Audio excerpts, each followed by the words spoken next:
Joining me in the studio now with an interesting report on the rise and fall of Muammar Gaddafi is my colleague Paul Ndiho. Paul, suddenly Gaddafi is an intriguing man.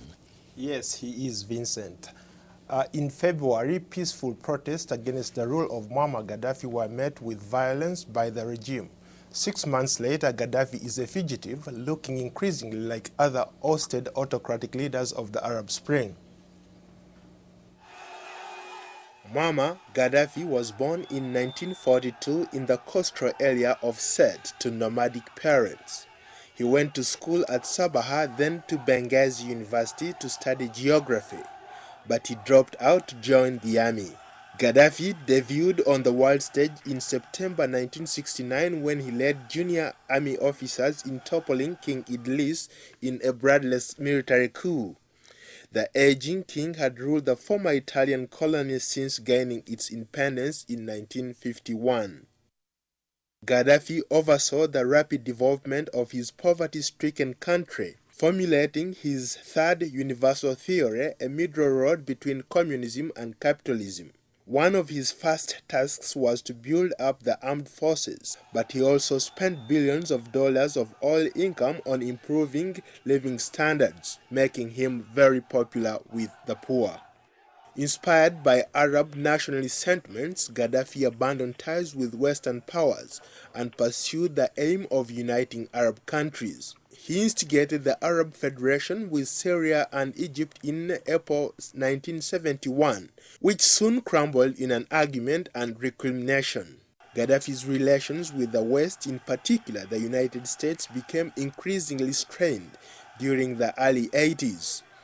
He denied involvement in bankrolling hijackers, assassinations, and revolutions while insisting on his right to support national liberation movements. Accusations that Gaddafi sent agents to blow up a Berlin club frequented by United States Marines in 1986 led to U.S. airstrikes on Tripoli and Benghazi.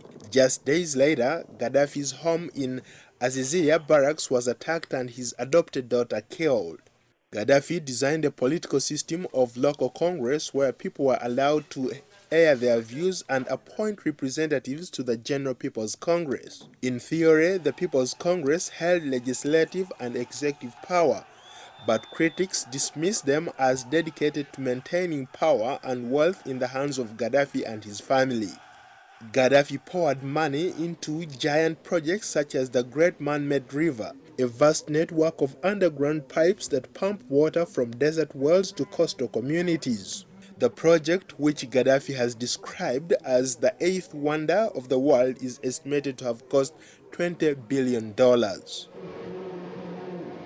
United Nations Security Council sanctions imposed in 1992 and strengthened in 1993 crippled Libya's economy, but did not appear to dampen Gaddafi's revolutionary spirit and his anti-capitalist and anti-Western rhetoric. Former South African President Nelson Mandela played a key role in persuading Gaddafi to surrender two Libyan nationals suspected of involvement in the December 1988 bombing of Pan Am Flight 103 over Lockerbie, Scotland, that killed 270 people. Libya subsequently agreed to accept civil responsibility for both Lockerbie bombing and the bombing of the French UTA airliner over Niger in 1989, and pay compensation to relatives of the victims. Gaddafi caught the world by surprise in December 2003 when Tripoli announced it would abandon its weapons of mass destruction programs and agreed to short notice checks of its nuclear sites by the UN nuclear inspectors. The announcement drew swift praise from London and Washington and virtually ending Libya's international isolation. British Prime Minister Tony Blair visited Gaddafi in Tripoli in March 2004, and over the next 2 years the United States ended a broad trade embargo, removed Libya from the list of state sponsors of terrorism, and resumed full diplomatic relations. Great report there, Paul. And that's not all. Paul will be right back to discuss part 2 of the rise and fall of Muammar Gaddafi. Welcome back to In Focus. My colleague Paul Ndiho joins us again for more on the legacy of Muammar Gaddafi. Thanks, Vincent. After sanctions were lifted against Libya in 2004, Muammar Gaddafi enjoyed renewed life on the international stage, visiting world leaders in Europe, addressing the United Nations in New York. In April 2009, Gaddafi's fourth eldest son, Mutassim, made an official visit to the U.S. State Department as Libya's national security advisor and was met by Secretary of State Hillary Clinton. In 2009, Gaddafi was elected by the African heads of state as the new chairman of the African Union, replacing Tanzanian President Jakaya Kikwete. In June 2009, Gaddafi made his first trip to Italy, Libya's former colonial ruler, wearing a picture of hanged resistance hero Omar al-Maktoum pinned on his military uniform. Gaddafi was welcomed by Italian Prime Minister Silvio Berlusconi and given a red carpet reception. He returned to Italy the following month to attend a G8 summit in his role as the African Union chairman, and there he also met US President Barack Obama.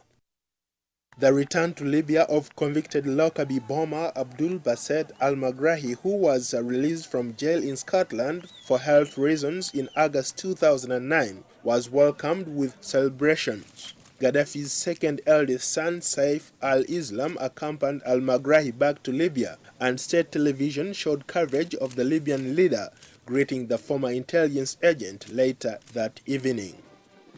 In September 2009, Gaddafi marked the 40th anniversary of his leadership with 6 days of festivities, designed to show that the long-isolated oil exporter was again open for international business.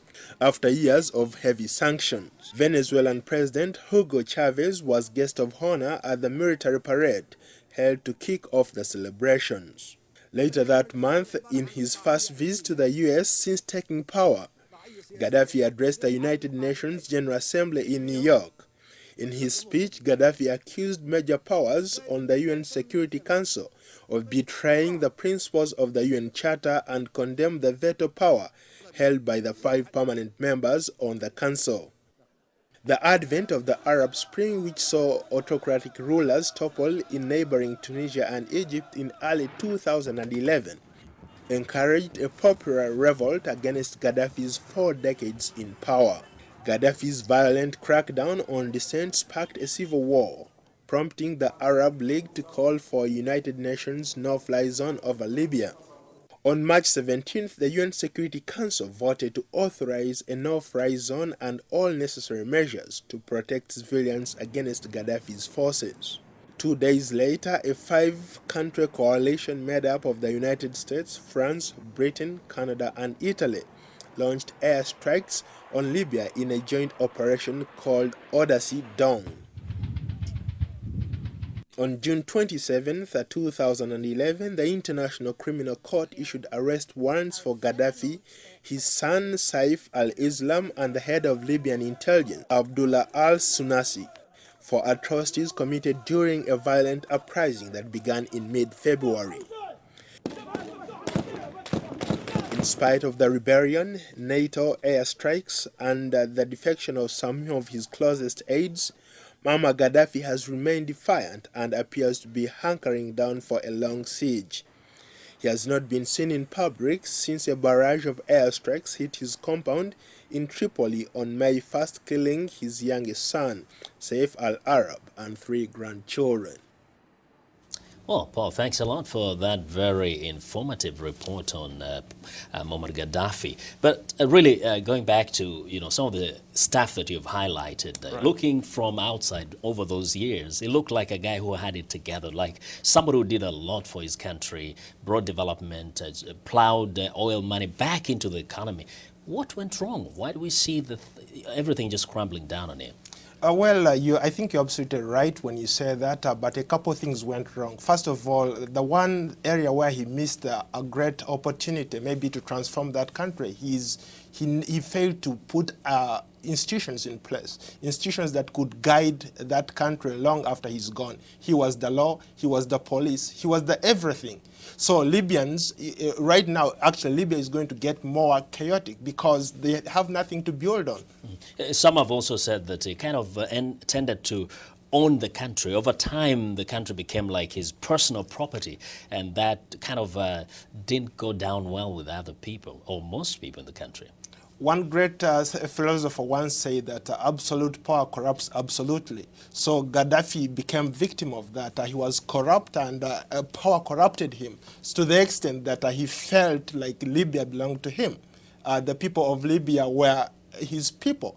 Yeah. So even when you look at how his sons are dealing with things, they think that they own Libya, or Libyans bow to them. Yeah, and I wish we had more time, but he's a very interesting guy, even across the continent. This is a guy who he funded rebellions, he funded rebel groups, and he funded the governments within those governments, those countries, and therefore kind of he made as many friends as enemies. Thanks a lot, Paul, for giving us those wonderful, wonderful two reports on the rise and fall of Muammar Gaddafi. Thanks for having me.